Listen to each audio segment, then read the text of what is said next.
Welcome to the Proud Queen Pod here on this Wednesday. It's Hump Day. I'm ready to pick out some winners because this afternoon baseball slate decided winners were not for me. That was disgusting. I'm glad I laid off one play that I was going to do today. I said, Ariel, don't get too, I don't know what the right word is. Don't get too greedy because I was going to bet a few things in day baseball. Then I said, maybe we stick to one because we hate day baseball. From a betting perspective, I absolutely love day baseball as a fan, except kind of today. I'll get to that in a second. The Yankees won, but I was still kind of annoyed.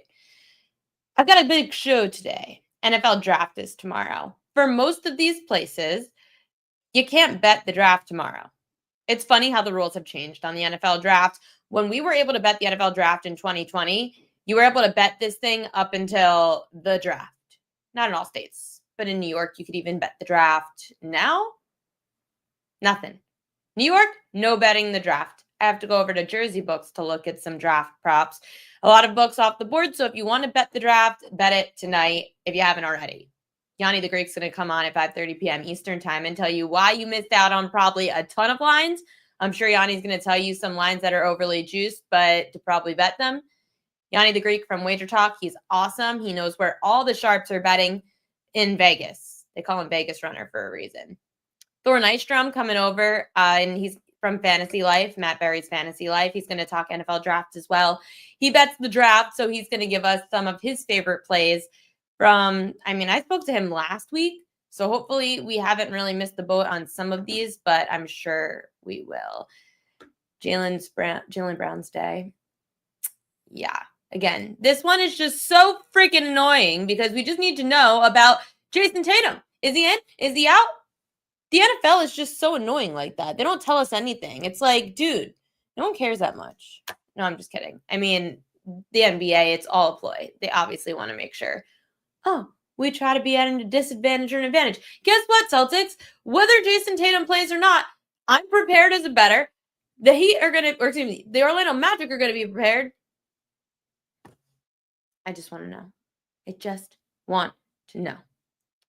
Yes, we will talk NFL draft today. We've got NBA playoff props and Major League Baseball. Tomorrow, I've got hockey people coming on. Don't worry. I feel bad all the time, but we've got to do some NFL draft stuff.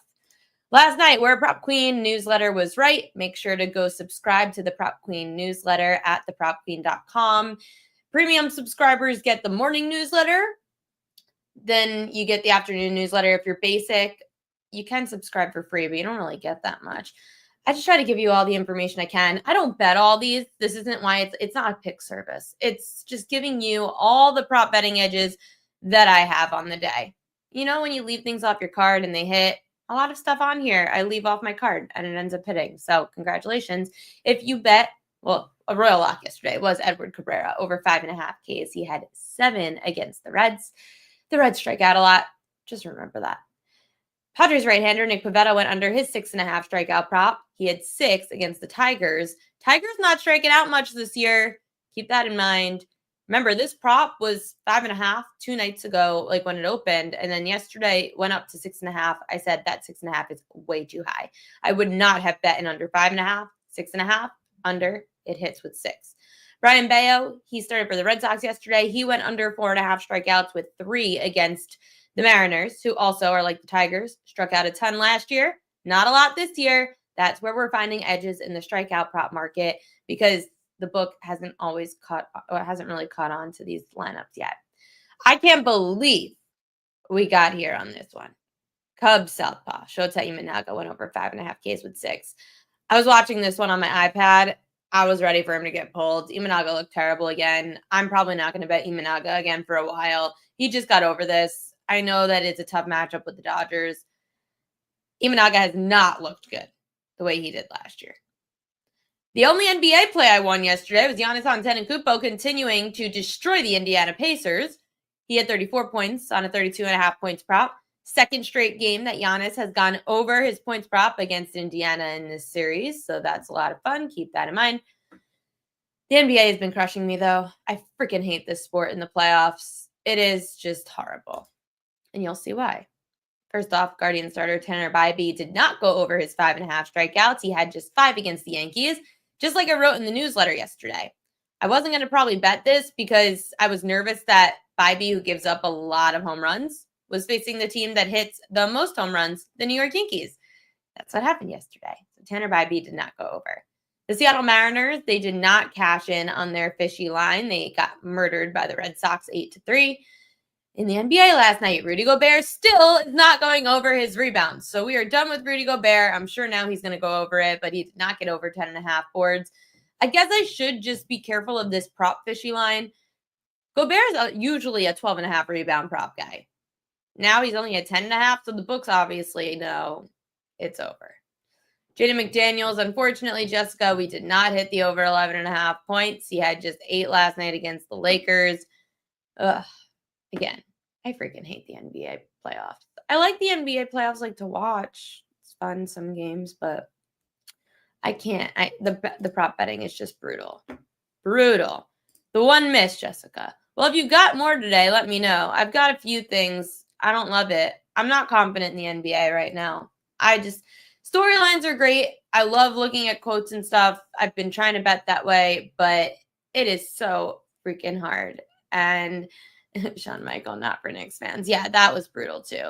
I loved Mark Zinno when he came on a couple days ago, talked about having the Pistons the first game and then blowing it. Then I was thinking to myself, oh my gosh, Pistons fans, Pistons backers are definitely freaking out towards the end of that Knicks-Pistons game. Knicks had a shot. I'm actually thinking, I don't know. I have to think. My friend wants to go out tomorrow for the game to watch in New York with all the New York fans and still be on the road. Debating if I want to go out for that or not and with the Knicks. Kelly in Vegas blows up my group chats. What I'm putting on Do Not Disturb. Me and Kelly in Vegas are in 18,000 group chats together, and she just decides to talk at 5 to 6 p.m. every day. Blows it up. Anyway, we've got 3 minutes until Thor Nystrom comes on. We're going to talk some NFL draft picks. I feel like I'm in the minority for what I'm about to say. Probably a lot of you don't agree. A true fan. I'm a true fan. It's probably a bad take. Let me know in the comments if you think this is a bad take.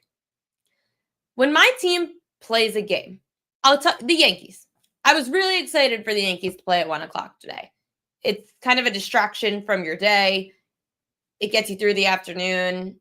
Fun to look forward to in the middle of a work day. Even if it's a night game, I look forward to the Yankees playing. When it's a blowout, I'm kind of disappointed. I know you should be excited your team's winning. It's not like the NFL where it's one game a week. In baseball, I kind of want good games. If the Yankee game isn't close, I'm like, oh, why was I so excited for this all day? The Yankees game was kind of ish close, not really. The Yankees won 5-1. I started losing interest through the game. Is this a bad take? I'm sure it's a horrible take.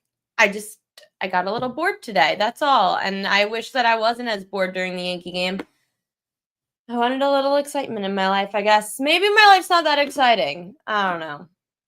I hope tonight it is. We've got some good NBA playoff action, some props to give out, some Major League Baseball. I didn't like that much of Major League Baseball today, to be honest. I have one strikeout prop that I bet, one fishy line, all coming up later in the show.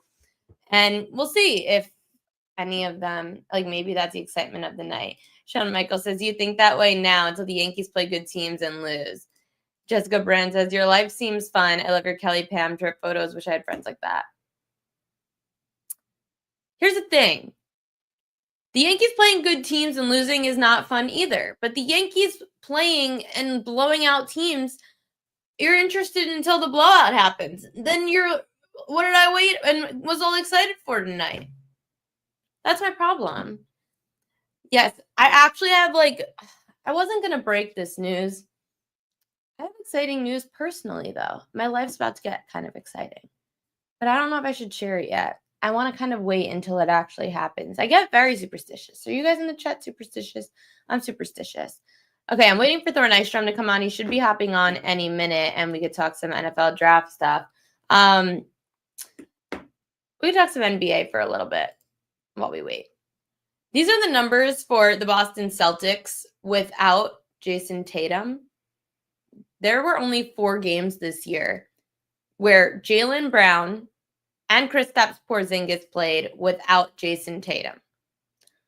It's not a huge sample size, but we're going to work with it. Jaylen Brown averaged 25 points a game. That was up from his 22 points a game in the regular season. Now Thor is back on. So we'll talk about the NBA a little bit later in the show. But just so you guys could get a gist in case you want to get some action down before we know about Jason Tatum's status. But we'll get to it a little later. Maybe in the next 40 minutes, we'll know if Jason Tatum's actually playing or not. Because the NBA, why should we know any information early? Why should we know before tip? They don't care about us. Thor Nystrom joining the show. You can catch all his work at Matt Barry's Fantasy Life. What's going on, Thor? Thanks for coming on. How you doing? Yeah, thank you. You're going to have to give me the NBA update because I don't know anything that's going on in the NBA. My friends tell me the Timberwolves are in the playoffs, but I have no idea. But I'm ready to talk about the draft.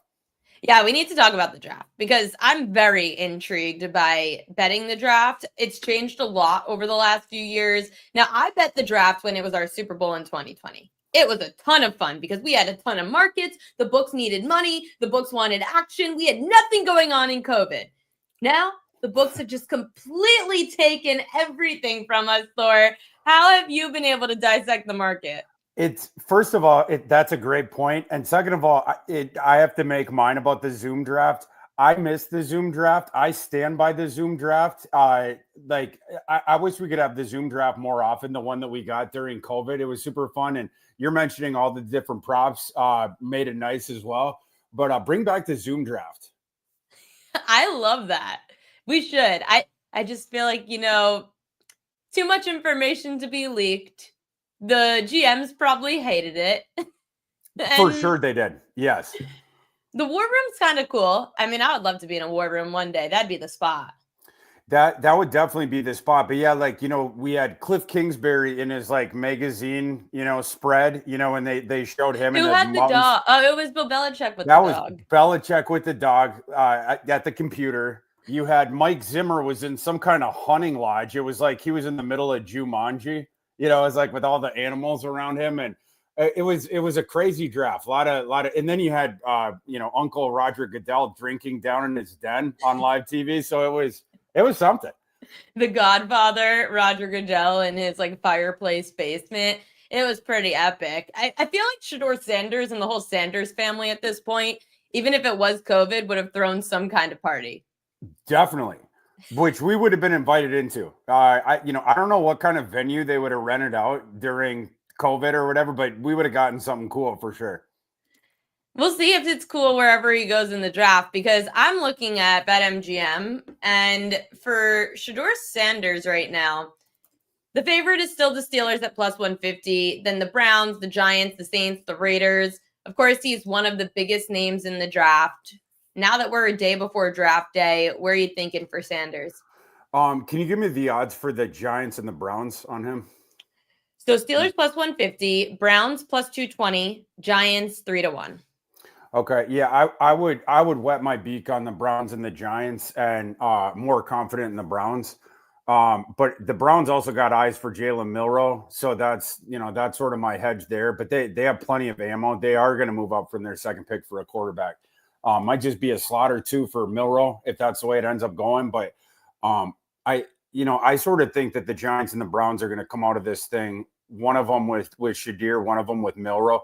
I've been getting told about the Browns' possibility with Shedeur going back to the combine. If they take Hunter 2, then he starts falling into the teens. They have all this draft equity. They're going, they've done deep work on the quarterbacks. Watch out for them to make a swing up. But they also like Milroe.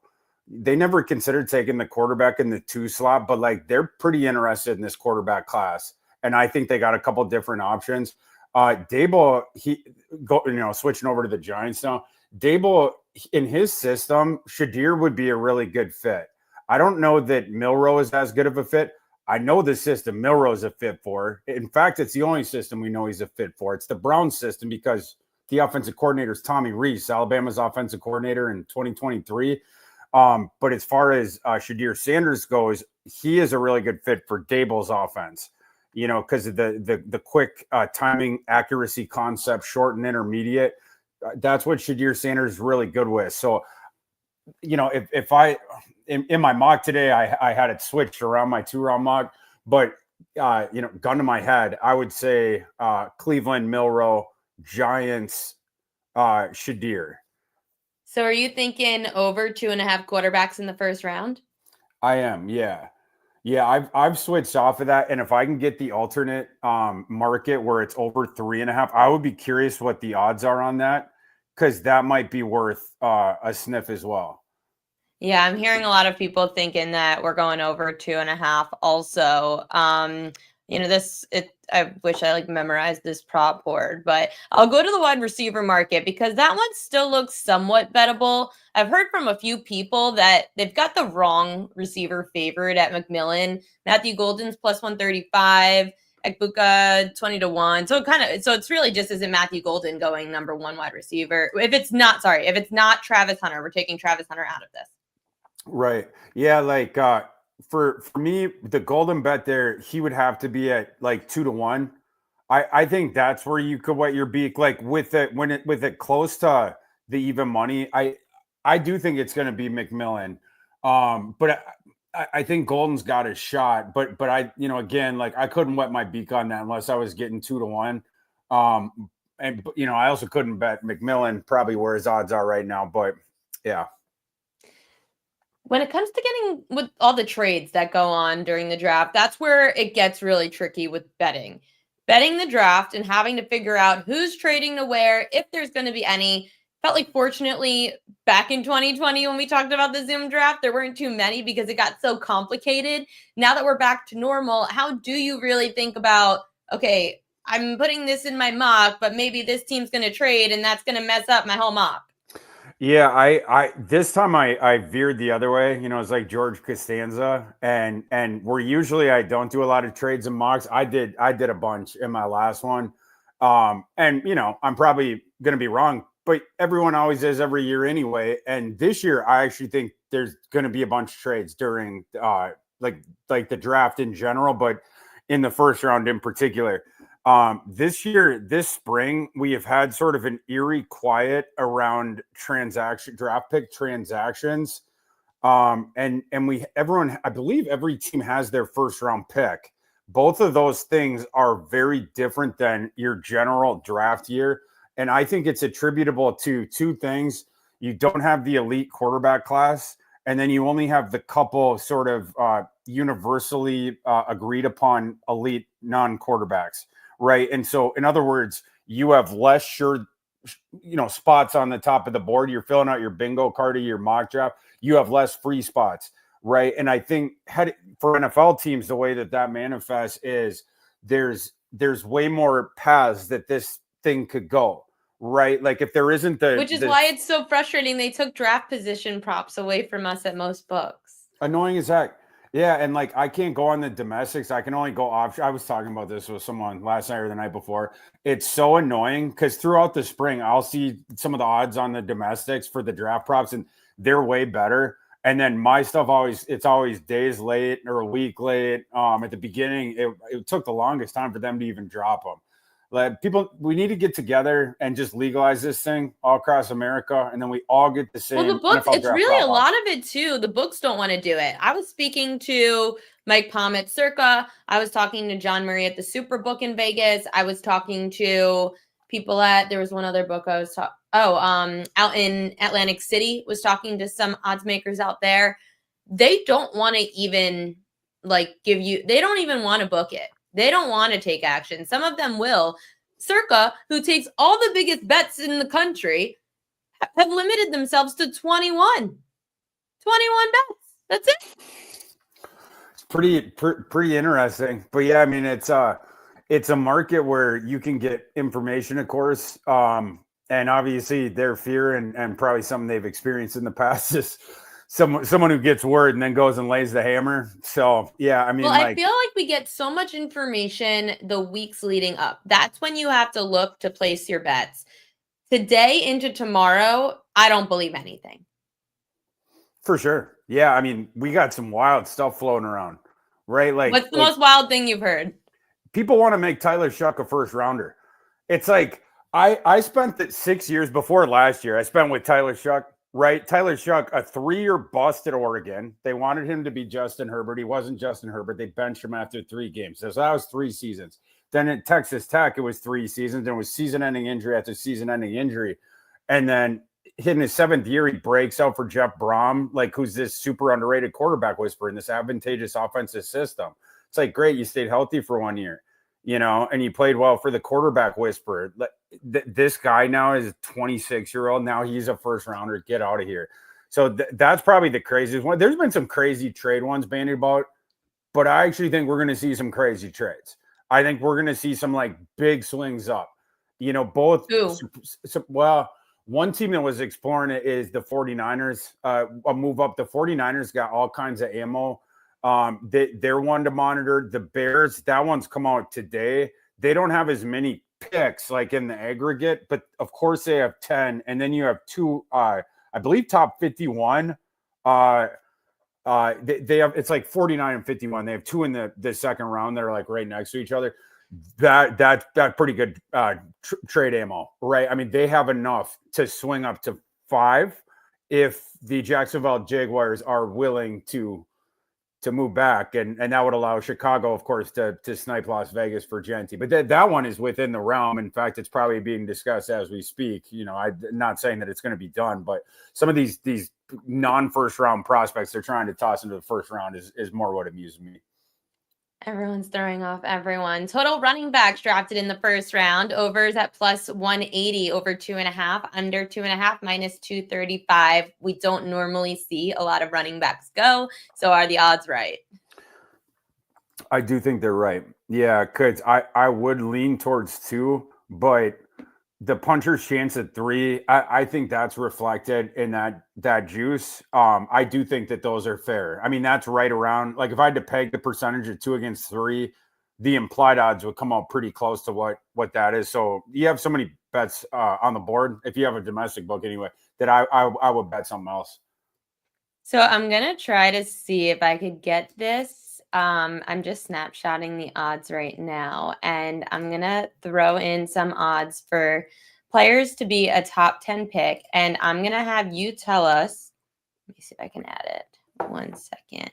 Doing all this by myself, so I am trying to get.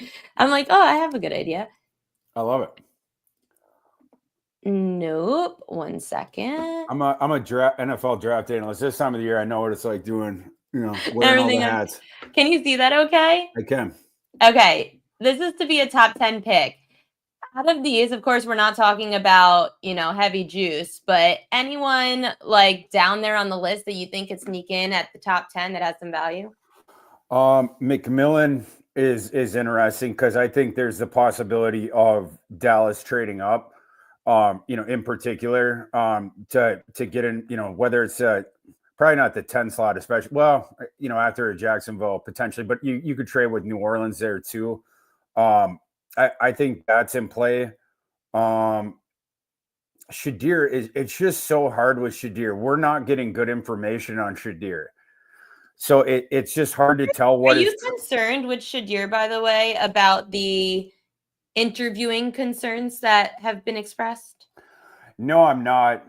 There's been some of like the anonymous, yada yada, but like people on record have espoused good things about the interview. Like most recently, Mike Tomlin. We've heard good things about that. There was a TV producer. I forgot if he said this publicly or told me this privately, but it was at the combine. He said Shadir is the only person who ever made a point to go up to everyone in the crew and shake their hand. I think it's not a trepidation about Shadir's personality. I think that trepidation from NFL buildings, it's if you're a coaching staff on the hot seat, the specter of starting slow and then having the fan base demand that you get fired and then you bring in Coach Prime in the offseason. I think that's where some of that stuff comes from. And then, of course, like that guy, Shadir, you put his name in your story, your tweet, you're going to get more clicks. Like the public it's a lightning rod kind of a guy. So that's why you get, I think, so many narratives and so much conflicting information. People just want to toss them into stuff. Yeah, and the teams who want him probably also want people to make him look bad, and then they go grab him. Is there a team that the one thing that we can bet is the position of the first player drafted by each team. Oh, yeah. Is there a team that you like or a few that you like for sure on the position they'll draft? Oh man, I bet it was either last week or the week before. I bet a ton of these. Well, it's the only fun market that we could really bet anymore. Yeah, I'm looking through my tickets right now. All right. Now I don't know what the odds are there, so maybe I'm gonna clown myself because I'll say the odds that I got them at, and they're not as good anymore. But Okay. a couple of so these these were, let's see. Oh, I think this was exactly a week ago. Seahawks first position drafted. I had wide receiver plus 375. 4-1 still out there. Okay. Well, I'd take that too. I think they're in play if Golden gets there because and especially if McMillan does, but they need a boundary receiver. You have the two slots, right? You have JSN, you have Cup. They could use a boundary receiver. I know the idea is they'll go offensive line. The problem is the wide receiver class drops off a shelf after the top two, really. It drops off after the first one, and then it drops off again after Golden. And it's not deep at all. So if you want to grab the starting boundary receiver, you have to do it at 18. So I think that the juice is worth the squeeze on that. Offensive line's deeper. I did 49ers plus 1,500 to draft a tight end because I've been told how much they like Tyler Warren. Doesn't mean they'll be able to swing up to get him, but they do have the draft equity, like I was mentioning, to swing a trade up. Let's see, I did Tampa Bay Buccaneers plus 165 linebacker. I also tossed the tight end one on New Orleans because I got 8-1. Huh. Just the potential of the Warren thing there. At Vikings, I did both defensive line edge plus 330 and then plus 300. I think do you have the odds for the Vikings up right now with their positions? Yeah. So the Vikings, you can get a corner at 2-1, safety at plus 250, defensive line plus 350, O line plus 375. You want me to keep going? No, but thanks for putting them out. I think here's my take on that is fade cornerback for the Vikings. And, maybe this will be famous last words, but there is a lot of smoke. I'm coming to you live from Minneapolis. There is a lot of smoke around here that's been going on for a month that the Vikings already have a handshake agreement with Asante Samuel Jr., the cornerback from the Chargers, who strangely has not signed with anyone. And there's no news on the Western front. There's been a couple of anonymous, sorts of things and stuff that is strongly pointing to, the second, third party, but strongly pointing to the fact that Asante Samuel Jr. is signed, sealed, and delivered. If that's the case, they're definitely not taking a cornerback, and that's the favorite outcome. So for me, it would be trenches. One of the few remaining positions where the Vikings actually could draft an immediate starter with their first pick. It's left guard, one of the very few positions. So I think an offensive guard is way up there. And then I think defensive line, that should be number 2 on the board. They have 3 good starters now for their 3-4. They do not have a lot of depth behind them. And all 3 of those guys are old. So they definitely could pop the interior defensive lineman at 24, as he'll be the top rotational guy and get a whole bunch of snaps backing up everyone year 1. And then he's definitely taking over his starting spot year 2. You might not know this about me. People who are watching probably do. I'm a diehard Ravens fan. I am a heartbroken, diehard, hate my life, love my life until the playoffs Ravens fan. Who are the Ravens taking? Ravens are a tough team because they generally go BPA and they're in that position again. Yep. It's going to sound like a cop-out, but it's hard to peg a team like that because you're more pegging the way the board falls than that team's drafting tendency or positional need. And because in this case, that team doesn't always go positional need. They'll just take the best dude. I believe in my last mock, though, and I just did this because I like this idea. So we'll you try it on for size, see if you like it. I believe I gave them Malachi Starks in the last one because I love the idea of it. Just makes me smile thinking of Malachi Starks playing next to Kyle Hamilton because their skill sets I feel like fit together really well. They're both studs, they're obviously, but like their skill sets are also super complementary. And I feel like one safety position for the Ravens, like that, they have a need there that's, Well, you they know, always get hurt, so yeah. and that as well, right? Like in starts, you can play him everywhere, right? You can play him as the center fielder. I imagine in the base, that's what he would be doing immediately. But then you can also play him in the slot, the nickel defender. He'll even go in the box in dime as an extra linebacker flying around there. Very instinctual player. He's got good ball skills. He's always around the ball, kind of a thing, and he's good in run defense as well. It just seems like a Raven-y kind of dude. He feels like a Raven or an Eagle. And I feel like it is the Ravens' responsibility to save him from being drafted by the Eagles, because that Howie Roseman guy just keeps drafting the stud Georgia defenders, from like the greatest college defense we've seen last 20 years, these Georgia Bulldogs, and they have like 10 of them already. And it's like, bro, like, it's like save some for the rest of us kind of a thing. Need the Ravens to pop Starks before Howie can do it. Hey, I love the idea, and the Ravens love to go and draft some DBs beforehand, so I'm into it. Thank you so much, Thor Nystrom. Tell everyone where they could find you. Appreciate it. Thanks for having me. You can find me at Matthew Berry's Fantasy Life is fantasylife.com. My 500 player big board with 500 comps. You can find that there and all the rest of my scouting reports, and then on Twitter at ThorKU. What do you do after? Oh, did you go to KU? I did go to KU. Oh, my friend Kelly will hate you. I'm sorry. But she went to K-State. Oh, okay. I hear really bad things about KU people. That's all I hear. I don't know much about out there. No, I mean, we're great with the Rock Chalk. We're real salt of the earth people. The Kansas State fans, they're a little bit salty, but I went to my first K-State KU football game this year. Did you? In Manhattan. Okay. In the Little Apple. Yeah.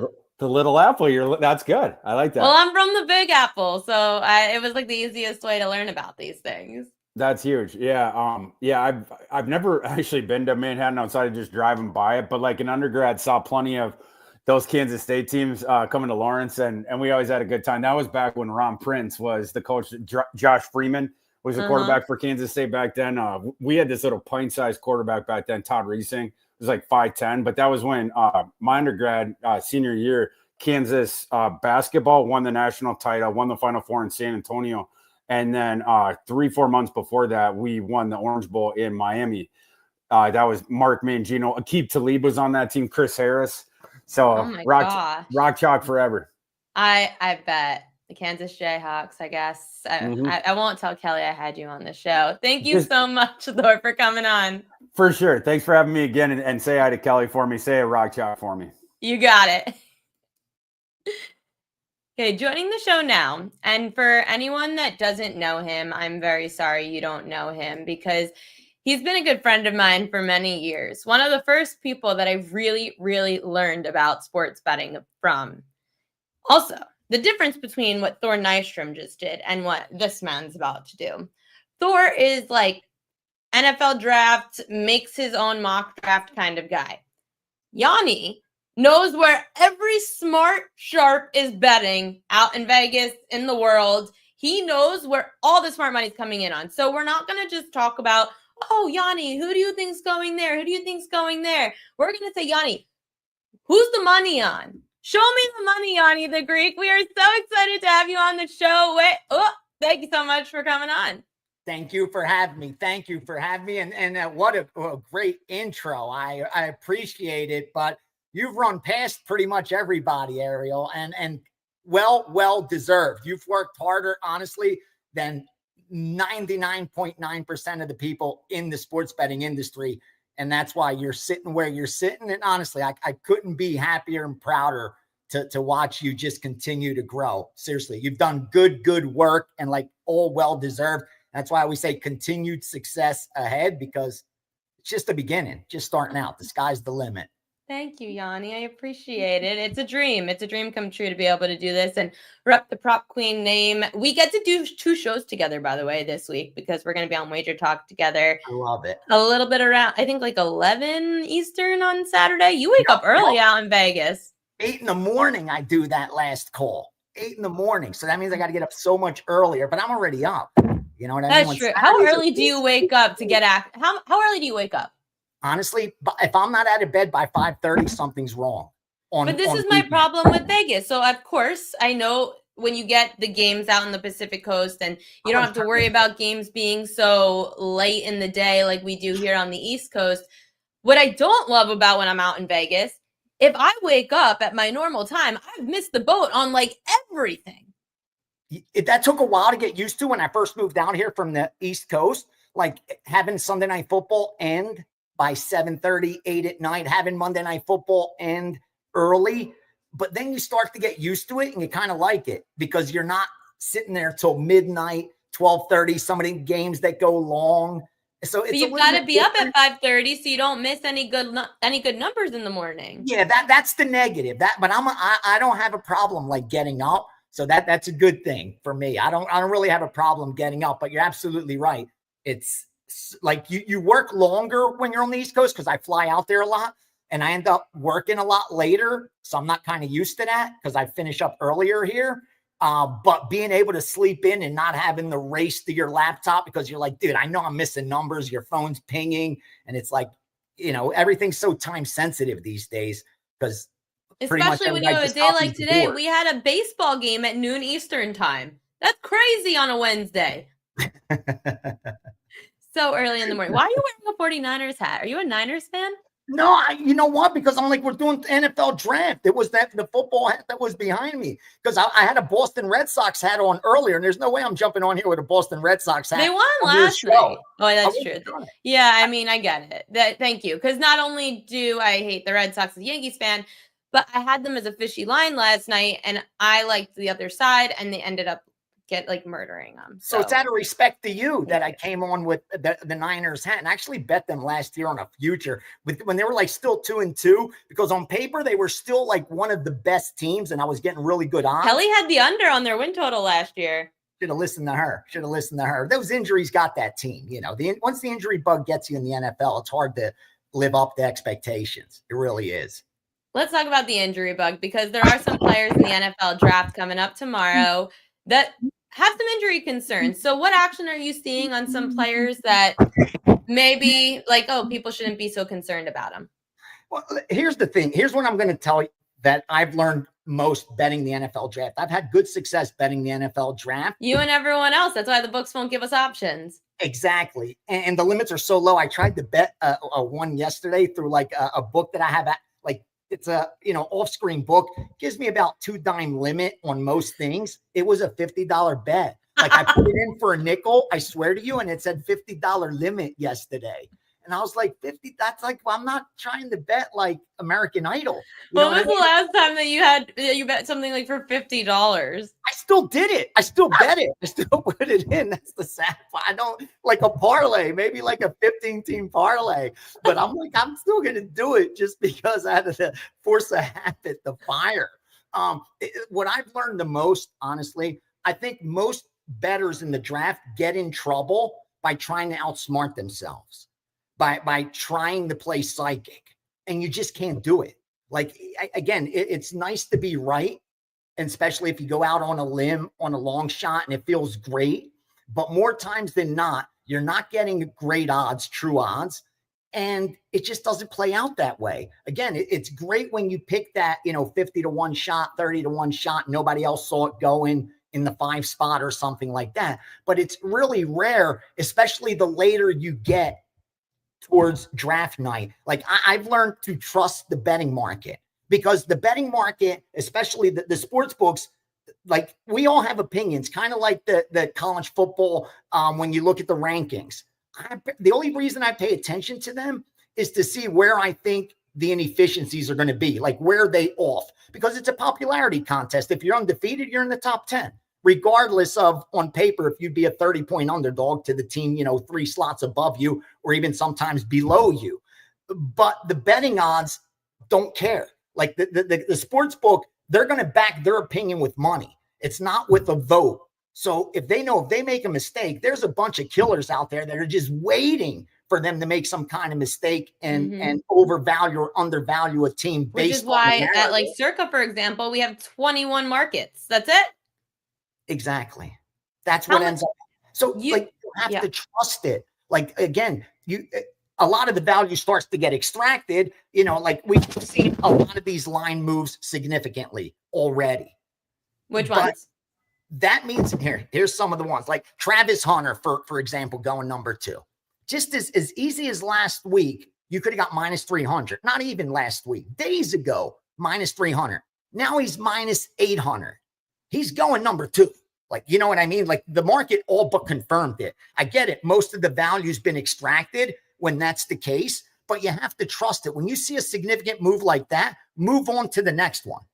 Don't try to play psychic and say, let me look for the number 2 or number 3 guy. There's not going to be a number 2 or 3 guy. Like the guy with the next best odds has the next best odds because he's not going in that slot. Like a lot of these have already been confirmed. Now, there's still spots, obviously, where there's a question. You know what I mean? Like they haven't come out and actually gave a call to the player yet. The coach hasn't come out or the GM and said, this is who we're taking. This is what we want. They've been hinting, and that's what you got to be careful of, because they're kind of playing poker. The GMs are playing poker with each other.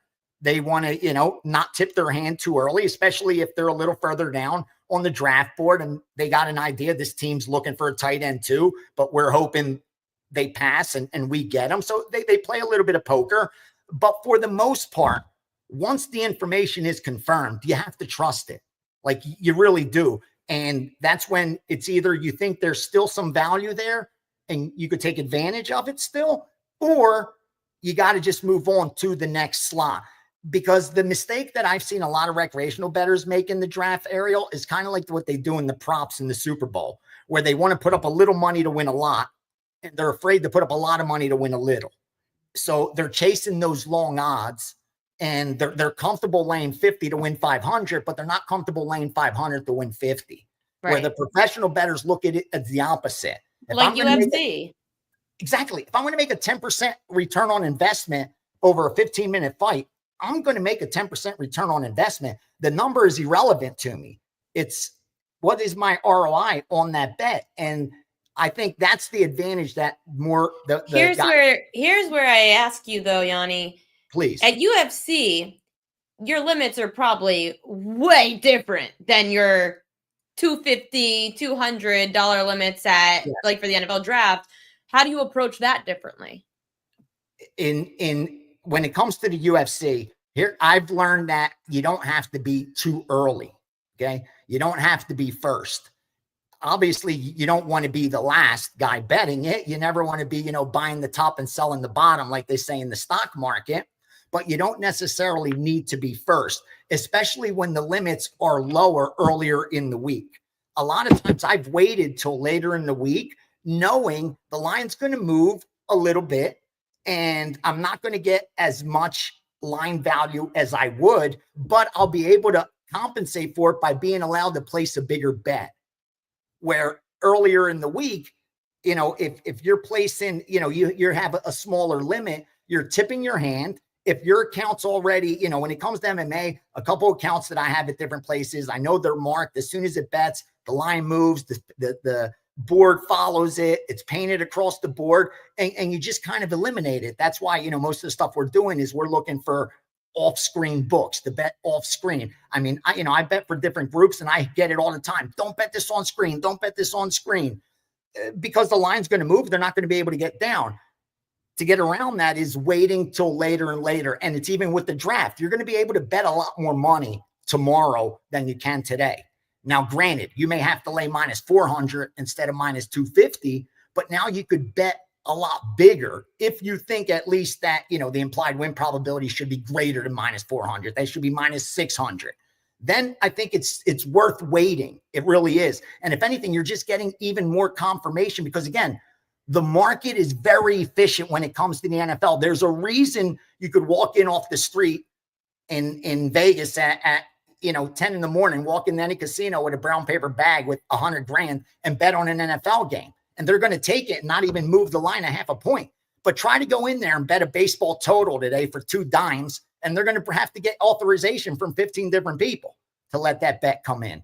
Because the confidence they have in how tight the NFL lines are. That's why I don't want to sound like a broken record, but the best thing you could do if you're betting the draft, look at where the line opened, look at how the movement went, look at where it is now and respect that line move. It's not by accident. Especially the guys that are moving these lines and are betting early, they're betting on confirmed information. They're not guessing. I promise you that. Guys that are laying minus 350, minus 400 aren't guessing. They're very confident that's what the price should be, a lot higher than that. So pretty much, Gianni, after the 4th pick in the draft, we start to see things to be a little bit more bettable. So where would you tell people who haven't gotten action down yet that there's still a chance to get in? Well, listen, you're right. Listen, we know who the top spots are, right? It's no secret. Ward's going number 1. Hunter's going number 2. Carter's going number 3. Campbell's going number 4. Like, those aren't secrets. I'm not telling anyone out there something they don't know. Even with Ashton Janty going number 5. Like, if you start moving down the list, you start to see how this is going to play out. And even with coaches that have told you in GMs, this is what we want, and the player happens to be there. When you get later, like you just touched on, I think that's where you look to take advantage of some spots. For example, I'm seeing here's some of the moves that I'm seeing. I've seen Jahad Campbell get bet over 18.5. Like, they know he's not going in the top 20. Like, again, he's one of those guys you touched on to start with injury concerns, going to be on the PUP before the season starts. That's what they're saying. They don't like that. You're seeing that. You're seeing Mike Green. He's getting bet over 17.5 with the allegations, the sexual misconduct allegations. You're seeing that line. When you see a line go from over 17.5, okay? When I first charted that line, it was at even money to minus 110. That's what I was looking at across my screen. Yesterday, when I looked, it was up to like minus 400 at the sharpest books. He's not going in the top 17. So get him out of there. Like, meaning once you get past that 5, 6, 7, 8 mark, like you said, at least these guys, get them out of there. Get Campbell off your list. Get Green off your list. Those are the kind of line moves that I'm saying that you have to pay attention to. I'm not telling you to piggyback the move and now all of a sudden bet Green over at minus 400, minus 450. Just eliminating what is probably not going to happen. Exactly. Use those line moves to eliminate, and then look who's left. Trust some of those mock draft guys that we all know the names. They're the best year in and year out. There's a reason they do that job. That's all they do. Of course, they're not going to hit, 32 out of 32, but they're usually going to be within a margin of error very low. So, I know most of the pros that I talk to that bet this draft, it's exactly what they've done. They've pulled up 2 or 3 mock drafts of the guys historically have done the best for them, and they start to eliminate based on line moves what sharp groups have done, because someone's getting information before things get confirmed. And draft day is when you have to pay the most attention. When you see something getting steamed on draft day, trust it like it's gospel, like it's already been signed. Because how do these groups handle the trades, Gianni? That's where the difficulty comes in, because when they're jostling for position, that changes the entire board. That's where that issue comes in, when teams are trying to move up to get a player that they know they want, because all of a sudden now someone that you may have had a little bit lower, but this team's high on them for whatever reason, they're going to trade to move up that spot and get them. That's now going to change the rest of the board. That's the hardest things to gauge, especially when it happens day of the draft. Those, honestly, what I tend to do is not make it harder than it needs to be. I'm looking for those bets that I'm most certainty on, even if the return isn't as great. Like, I'm not I'm not looking for that 10-1 on draft day. I'm looking for that. Let me lay 300 when it should be minus 450. And probably by the time it gets here, it will be 450 or 500. I'm comfortable doing that all day. And so again, you're not betting these props of like here on BetMGM. I'm looking, you could bet a team like who their first drafted player position is going to be. You're not betting those? No, I again, I have an opinion on all those. I have my mock draft. I have it written down. I have who I think. I have with every team. I have written down what I think they're looking for. You know what I mean? Like, you pick a team and I'll tell you what I think they're looking for. That's what I, that's which one's your favorite? The best prop I bet, the most money I bet was the under 2.5 on quarterbacks in the first round. I started betting that at like plus 150, 160. It's interesting. A lot of people think it's going over this year because of the bad class. That's what I'm saying. That they won't be, that there will not be. I don't think there's going to be. Oh, you think that they're saying I'm saying a lot of analysts that I've spoken to like the over. So it's interesting that you like the under. Love. I bet it. I'm Ariel from 150, 140 plus 130. I even laid minus 105 yesterday to bet it again. I keep looking. I keep trying to find who are these 3 quarterbacks that are going to go in the first round. I can't find them. I really can't find them. I'm looking over and over and over again. The only thing I see, Cam Ward at number 1, and then Sanders. You know what I mean? And him, you're seeing he's starting to drop down the draft. I even read an article about how he only played 1 sport in high school, and those guys don't do well. Like the long term, the guys that do the best in the pros are the ones that played multiple sports in high school. So it just goes to show you how in depth the research is on each of these players. And I keep looking, and I just can't find it. I cannot find who that third quarterback is going to be. Like I think Sanders, if someone doesn't jump out and grab him like a surprise early in the top 10, which I don't think he's warranted of a top 10 pick, then most think he's probably going to go about 20 to the Steelers. You know what I mean? The Steelers looking for a QB, fits the system. Most think that's a shot of getting that second quarterback. But I can't find anybody else that where a quarterback is warranted going in the first 32 picks. I just can't find it. So I just kept betting it. I thought I would have to lay juice that, you know what I mean, up to minus 150. Usually you do, but this year they're like all in on this over 3.5 or 2.5. So usually I bet offensive linemen over every year. That's the position you need. If you don't have anything on the board, gotta win in the trenches. The next big guy, that's what you do. I mean, it sounds foolish, but it's almost like, for forever we were betting no overtime in the Super Bowl. Sure, it happened over the last, decade a couple times, but for about 30, 35 years, you were cashing a ticket every single Super Bowl. It wasn't going to overtime. Sometimes don't reinvent the wheel. And when it comes to offensive linemen, that's where teams need to build in the trenches. Offensive linemen, defensive linemen. Those are the positions that I'm looking, that I feel more confidence in. Like trying to nail down the tight end is a little harder, except for those teams like who I got, like San Francisco, where they want a tight end. They're going for a tight end. Who is it probably going to be? Tyler Warren from Penn State. That's my guess, that it's going to be Warren from Penn State. But otherwise, I'm mostly looking at offensive linemen. I'm looking at defensive linemen. And then, some secondary positions. And the coaches are telling you, this is what we want. At least in the top 10, I'm very confident. I really am. The only one that gave me a question, and I wanted to pick your brain on it. Oh, boy. Was with Jacksonville and Vegas right there. Like, Vegas needs a running back. You know what I mean? When you have Mostert and McCormick, you need a running back. You know what I mean? That's pretty high to take an RB. Yeah, exactly. But if Jancy's there, they're going to have to take him. But the rumor is Jacksonville may take him. I don't think so. I think Jacksonville. What do I have? I have Jacksonville. I think they're going defense. I really do. All the hype is they're talking about Janty. They're talking that's who they want.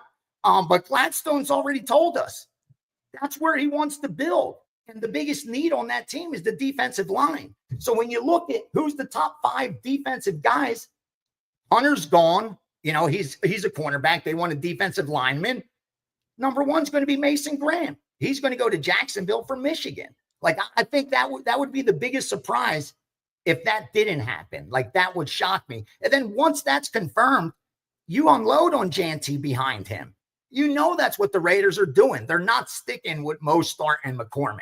Like, no, I just can't see it. You don't bring Pete Carroll in for that. Like, that's just not going to happen. Definitely not. So Gianni, I know we could talk for forever, but I do have to let you go. I have to be out of here in a few minutes. I hope you do damage. You too. I hope you have a great and profitable day and draft tomorrow. And we are going to get to talk on Saturday about what baseball are we going to talk? Baseball? Absolutely. And UFC. Oh my gosh. There's some And UFC UFC. too. Everyone has to tune into Wager Talk on Saturday morning, 11 a.m. Eastern time for Gianni and I, because we've got some good stuff coming. Gianni the Greek, thank you so much. You too. Okay. We only have 5 minutes. No one really says I have to be out by 6, but I don't want to keep you guys that long because you guys will probably be sick of me by then. So we can get to, I guess we'll do a little NBA first. I'll go a little over 6 today. I'll go through this fast. Propaganda.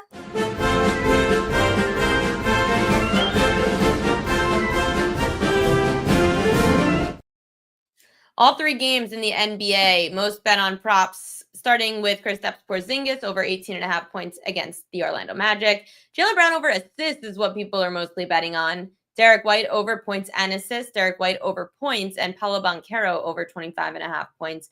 Very interesting that people aren't high on Jaylen Brown and they're high on Derek White. I guess because of his home numbers. Derek White typically does much better at home.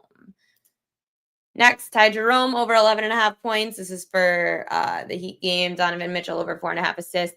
DeAndre Hunter over 8.5 points. Ty Jerome over 1.5 made threes. And Evan Mobley over 16.5 points. Very interesting for the Mobley over points. I considered this at first. Then saw all the post-game press conference about how Mobley and Allen have had to double team Bam Adebayo to even just limit him to 24 points and 9 rebounds in game 1. He said it took a 2-team effort. They don't trust Jared Allen that much in Cleveland to be a very strong defender. He gets tired pretty early in the playoffs. That's something that's bothered Cavs people for years. So there might be a chance Mobley focuses more on defense tonight. So that's what scared me off the points. For the late game between the Warriors and the Rockets, Steven Adams over rebounds, Jabari Smith over 9.5 points, Buddy Hield over threes, Alperen Şengün under rebounds, and Fred VanVleet under 2.5 rebounds. Very interesting. The one I would say about Hield is interesting because I know in postgame the Warriors were not happy with the way that Hield was defending. I think Jimmy Butler was pretty pissed at him. Jabari Smith, I looked at his over points and rebounds. I like him because he said after the game there was a complete size mismatch since he comes off the bench against the Warriors, because the Warriors really are a smaller team.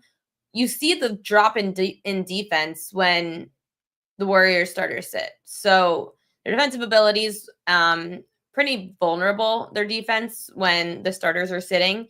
Jabari Smith could take advantage of that coming off the bench in this spot. Then, like I was saying before the guests came on, Jason Tatum, according to Jessica, apparently not on the court during pregame warm-up. He's doubtful. Again, what do we know? But if he doesn't play, there have only been 4 games this year with Brown and Porzingis on the floor without Jason Tatum. 4, so small. But there's a difference in their those 4 games versus their regular season averages. Jaylen Brown, he scores 3 more points per game. Derek White, again, not as big of a difference here, but he does have good numbers at home. Points-wise for Holiday, there is a big difference, a 3-point difference for him.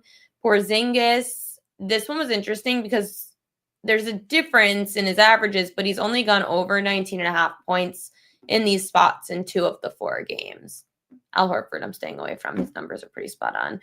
When it comes to Jaylen Brown, also, his rebounds and assists was intriguing. Of course, the Celtics are going to need some more offense without Jason Tatum, so it's got to come from somewhere. And I'm assuming Jaylen Brown goes off, but rebounds plus assists could be an interesting, different market, even though it appears that people are betting his over on assists tonight, which makes a lot of sense based on these numbers. But yeah, over points, according to Hakeem Prophet, he said that was his favorite one, but you could look at rebounds plus assists as well.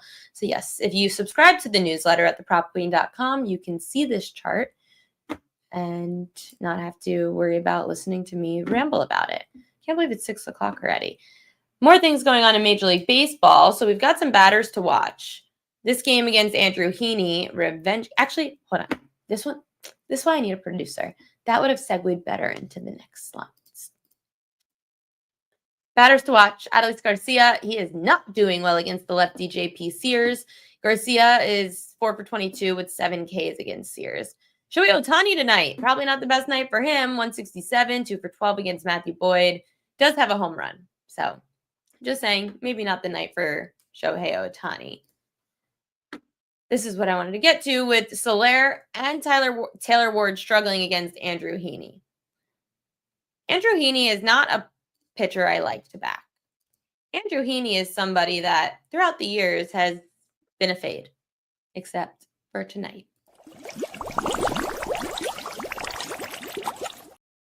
Fishy line of the day is the Andrew Heaney revenge game.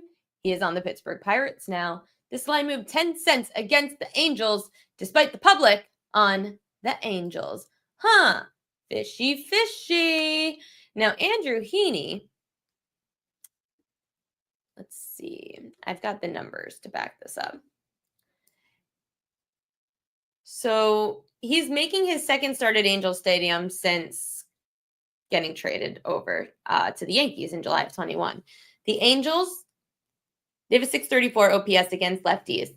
That's 63 points lower than their OPS against righties. They do not hit lefties well. The Pirates' bats have been pretty good. These stats on Andrew McCutchen are crazy, actually. So Andrew McCutchen, he has scored 6 runs in his 7-game on-base streak. The Pirates have won 8 of 14 games when McCutchen's in the starting lineup, averaging just under 5 runs a game.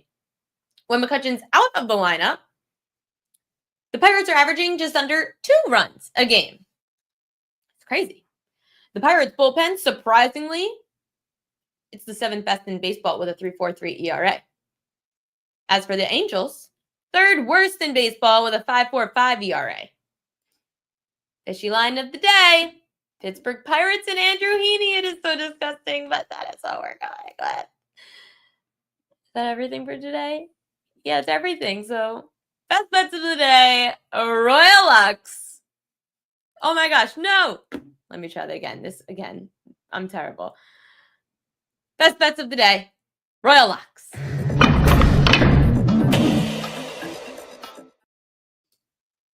Royal Locks of the day, starting with the Orioles righty, Tomoyuki Sugano, to go under his 3.5 strikeouts. I know that this is a low number.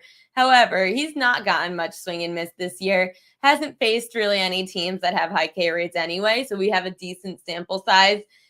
He's got Sugano 1 strikeout against Toronto, 4 against the Royals, 0 against Toronto, and 3 against the Guardians. That's not going to change against the Nats. Righty starters 5-11 over under their K prop this season against the Nats, averaging just over 4 strikeouts a start. Cleveland has the highest strikeout of the teams he faced, and he still had 3 strikeouts in this matchup. With Sugano on the road, I'm going to fade him and take the under 3.5 Ks. My other one is the Jaylen Brown over 22.5 points. He is the next best shooter on the Celtics team behind Jason Tatum. It is time for him to go off in a big spot if Tatum is out of this game. Brown, he's got a good matchup tonight. I know that the Magic have a good defense, but he can eat in the paint, and that's what he's going to do. So Jaylen Brown over 22.5 points. He's going to make up for the loss of Jason Tatum, and that's going to be that. I am annoyed at that game. So thanks to Hakeem Prophet for being an ally and a good friend when I texted him all frustrated about Jason Tatum not being announced yet. I'm waiting to bet it, though. I know it's a bad idea because it's probably going to go up to like 24.5 without Tatum, but he's averaging 3 more points a game without Jason Tatum this year. Taking the over, 22.5 points. Thanks for joining me here on the Prop Queen Pod. I'm the Prop Queen, Ariel Epstein. We'll be back tomorrow, 5 to 6 p.m. Eastern Time. Until then, good luck with your bets tonight, and we'll see you tomorrow.